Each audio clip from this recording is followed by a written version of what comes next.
Hi గారు, welcome to our channel. ప్రస్తుతం మనతో పాటు దామ బాలాజీ గారు సీనియర్ జర్నలిస్ట్ ఉన్నారు. వారితో ఒకసారి మాట్లాడదాం. నమస్కారం సార్. సార్, ఢిల్లీలో ఎలక్షన్స్ ముంగిట ఎన్డీఏ కూటమి తరపున పవన్ కళ్యాణ్ గారు క్యాంపెయిన్ చేయబోతున్నారు. ఈవెన్ చంద్రబాబు నాయుడు గారు కూడా చేయబోతున్నారు సార్. అయితే పవన్ కళ్యాణ్ గారు క్యాంపెయినింగ్ విషయం పైన ఇప్పుడు ఒక చర్చ జరుగుతుంది. మహారాష్ట్రలో క్యాంపెయినింగ్ చేశారు, అక్కడ ఎన్డీఏ కూటమి విజయం సాధించింది. ఆ తరహాలోనే ఇప్పుడు ఢిల్లీలో కూడా జరగబోతున్నాయంటే ఇప్పటి నుంచే కూడా చాలా మంది మాట్లాడేసుకుంటున్నారు సార్. మరి పవన్ కళ్యాణ్ గారి క్యాంపెయిన్ ఎన్డీఏ కూటమికి ఏ విధంగా హెల్ప్ అవుతుంది సార్ ఢిల్లీలో? ఢిల్లీలో 5వ తేదీ ఎన్నికలు ఉన్నాయి. ఈ రోజు ఒకటి, ఇంకా 4 రోజులు ఉంది.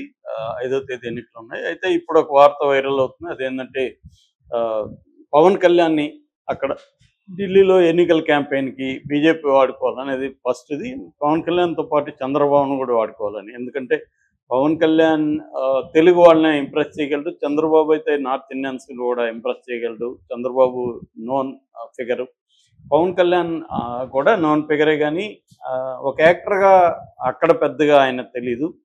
అయితే ఆయనకు ఒక కరిష్మా అయితే ఉంటుంది పవన్ కళ్యాణ్కి కూడా.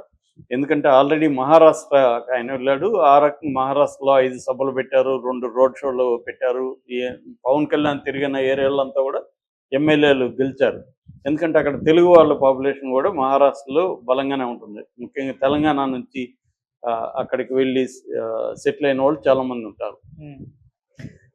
అయితే ఢిల్లీలో తెలుగు వాళ్ళు ఎంతమంది ఉన్నారా అనేది ప్రశ్న. ఢిల్లీలో నేను ఇందాక చూస్తే ఒక ఫిగర్ కనబడింది, దాదాపు 30,000 మంది వరకు ఢిల్లీలో ఉన్నారు.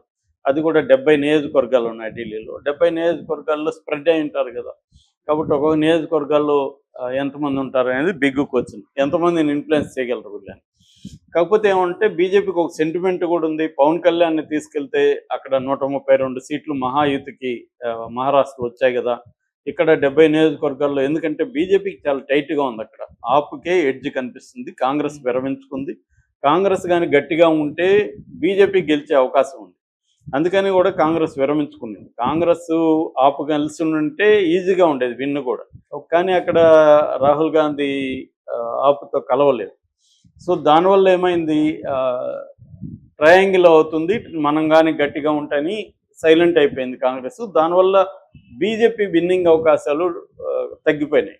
ఆప్ మళ్ళీ గెలిచే అవకాశం ఉంది. అందుకని బీజేపీ శాయశక్తిలో పోరాడుతుంది. మొత్తం దేశంలో ఉండే పెద్ద పెద్ద బీజేపీ నాయకులు, యోగి లాంటి వాళ్ళంతా కూడా అక్కడ దింపుతుంది.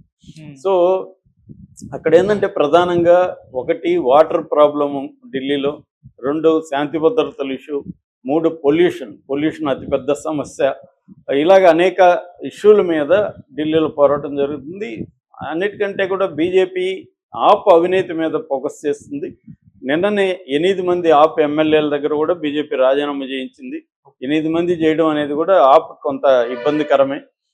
ఎందుకంటే వాళ్ళు చేయడం కూడా అవినీతికి వ్యతిరేకంగా మేము రాజీనామా చేస్తున్నాం, నీ నాయకత్వానికి వ్యతిరేకంగా చేస్తున్నాం అని కేజ్రీవాల్ని అటాక్ చేశారు. అయితే కేజ్రీవాల్ తెలివిగా తన మీద కేసులు పెట్టిన తర్వాత, ఆయన జైల్లోంచి బయటకు వచ్చిన తర్వాత సీఎంగా తను బయటకు వచ్చాడు.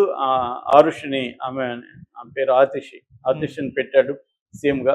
అలాగా కేజ్రీవాల్ కూడా వ్యూహాత్మకంగా వ్యవహరిస్తున్నాడు. ముందు నుంచి కూడా కేజ్రీవాల్ బీజేపీకి తలనొప్పి. ఎందుకంటే కేజ్రీవాల్ కూడా హిందుత్వవాది, కేజ్రీవాల్ కూడా బీజేపీ లాంగ్వేజ్ మాట్లాడతాడు.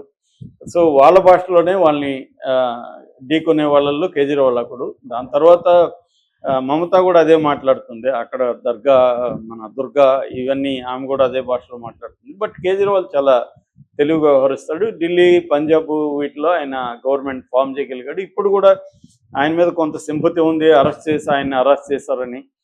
ఎందుకంటే వ్యక్తిగతంగా ఆయన కూడా మిస్టర్ క్లీన్ ఇమేజ్, మోడీ లాగా క్లీన్ ఇమేజ్ ఉంది ఆయనకి. ఈవెన్ ఢిల్లీ లిక్కర్లో కూడా ఆయన సొంతంగా డబ్బులు తీసుకున్నారని ఎక్కడ బీజేపీ కూడా ఆరోపణలు చేయలేదు. పార్టీ ఫండే అని. పార్టీ ఫండ్ అందరూ తీసుకుంటున్నారు, అన్ని పార్టీలు. బీజేపీకే ఎక్కువ ఫండ్ వచ్చిందనే విషయం మనకు తెలుసు. పెద్ద పెద్ద కార్పొరేట్ సంస్థలంతా బీజేపీకి ఇచ్చింది. ఈ నేపథ్యంలో బీజేపీ అక్కడ టఫ్గా ఉంది కాబట్టి ఢిల్లీని కైవసం చేసుకోవాలన్న ఇదైతే కోరిక గట్టిగా ఉంది. ఎందుకంటే ఆల్రెడీ కేజ్రీవాల్ పవర్స్ని కట్ చేస్తూ అక్కడ లెఫ్టినెంట్ గవర్నర్ పెట్టి, లెఫ్టినెంట్ గవర్నర్కి అన్ని పవర్స్ ఇచ్చి రకరకాలుగా ఇబ్బందులు పెడుతుంది అక్కడ కేజ్రీవాల్. అయినా కేజ్రీవాల్ కొరకరానికి పోయేలాగా అయిపోయాడు. ఎందుకంటే నార్త్ ఇండియాలో కూడా చాలా రాష్ట్రాల్లో కేజ్రీవాల్ బీజేపీకి ఇబ్బందిగా తయారయ్యాడు.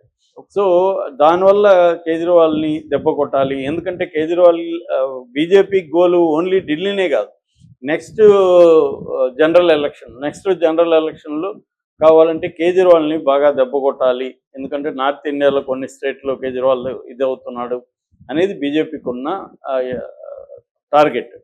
అందుకని బీజేపీ చాలా గట్టిగా ట్రై చేస్తుంది. ఈ క్రమంలో పవన్ కళ్యాణ్ అక్కడ తీసుకెళ్ళి ప్రచారం చేయిస్తే సెంటిమెంట్గా కొంత హెల్ప్ అవ్వచ్చు. అట్లాగే కొంతవరకు అక్కడ నార్త్ ఇండియాలో కూడా పవన్ కళ్యాణ్ అభిమానులు ఉండే అవకాశం ఉంది. తెలుగు వాళ్ళు అక్కడక్కడ ఉన్నారు. తెలుగు వాళ్ళే కాకుండా సౌత్ ఇండియా నుంచి కూడా అక్కడ పాపులేషన్ లెక్కేసుకుంటే కొంత పెరగచ్చు. సో అలాగే సౌత్ ఇండియాలో పవన్ కళ్యాణ్ తెలియని వాళ్ళు ఎవరు ఉండరు. అలాగా అక్కడ కొన్ని లక్షల మంది అయితే ఓటర్స్ పవన్ కళ్యాణ్ ఇన్ఫ్లుయెన్స్ చేయగలరు లక్షల మంది ఓటర్లను. కాబట్టి ఆ కౌంట్ వేసుకొని బీజేపీ పవన్ కళ్యాణ్ తీసుకెళ్దాం అనేది ఉంది. పవన్ కళ్యాణ్ కూడా తాను నేషనల్ లెవెల్లో ఫోకస్ కావాలని, నెక్స్ట్ బీజేపీతో కలిసి ఆంధ్రప్రదేశ్లో తాను సీఎం క్యాండిడేట్గా ప్రొజెక్ట్ అయ్యి వెళ్ళాలి. ఎందుకంటే పవన్ కళ్యాణ్కి కూడా తక్కువ ఏజ్ ఏమి కాదు. ఆయన కూడా 53, 54, 55 వరకు ఉన్నాయి. సో దానివల్ల ఆయనకి ఇంకో నెక్స్ట్ 5 ఏళ్లలో ఆయన సీఎం కావాలని ప్లాన్ చేసుకుంటే కనీసం 10 yearsలోనే అవుతాడు. అది లేకుండా ఆయన ఎప్పటికీ డిప్యూటీ సీఎం, చంద్రబాబు సీఎం లేదా లోకేష్ సీఎం అనుకుంటా ఉంటే ఆయన జరగదు. ఆయన ఇప్పుడు స్ట్రాటజిక్గా చంద్రబాబు సీఎం అని అంటున్నాడు, ఎందుకంటే లోకేష్ సీఎం కాకూడదు అనేది అతని ప్లాన్ కాబట్టి అలా వెళ్తున్నాడు. కానీ చంద్రబాబుని ఇరుకును పెట్టే విధంగా ఆయన ప్లాన్ చేస్తున్నాడు. దీనికి ప్రధాన కారణం ఏంటంటే పవన్ కళ్యాణ్కి బీజేపీ అండగా ఉంది. మోడీ, అమిత్ షా అండగా ఉన్నారు కాబట్టి చంద్రబాబు కూడా ధైర్యంగా పవన్ కళ్యాణ్ ఎదుర్కొనే పరిస్థితి లేదు. లేకపోతే చంద్రబాబు అనేక వ్యూహాలు వేయగలడు, పవన్ కళ్యాణ్ ఎక్కడ కంట్రోల్ చేయగలడు. కానీ కంట్రోల్ చేయలేని పరిస్థితి ఏర్పడింది ఆయనకి. తన సొంత కొడుకుని కూడా డిప్యూటీ సీఎం చేసుకోలేని పరిస్థితుల్లోకి చంద్రబాబు వెళ్ళిపోయాడు. అట్లాగే స్టేట్కి సంబంధించి ఫండ్స్ కూడా తెచ్చుకోలేక తను ఇచ్చిన సూపర్ 6ని కూడా అమలు చేయలేని ఒక వీక్స్ సీఎం లాగా నిలిచిపోయాడు. అది తెలుగుదేశం కేడరు నాయకులే చంద్రబాబుని డైరెక్ట్గా కూడా నిన్న కూడా సోమిరెడ్డి కూడా అంటున్నాడు, వైసీపీ వాళ్ళ అరాచకాల మీద చంద్రబాబు ఏం చేయలేకపోతున్నాడు. అంటే ఇంత వీకెస్ట్ సీఎంని ఎప్పుడు చూడలేదని తెలుగుదేశం వాళ్ళే పెడుతున్నారు. అంటే కారణం ఏంటంటే దీని వెనుక అనేక అంశాలు ఉన్నాయి. చంద్రబాబు అవన్నిటిని అధిగమించి ధైర్యంగా పోయే పరిస్థితి చంద్రబాబుకి లేదు.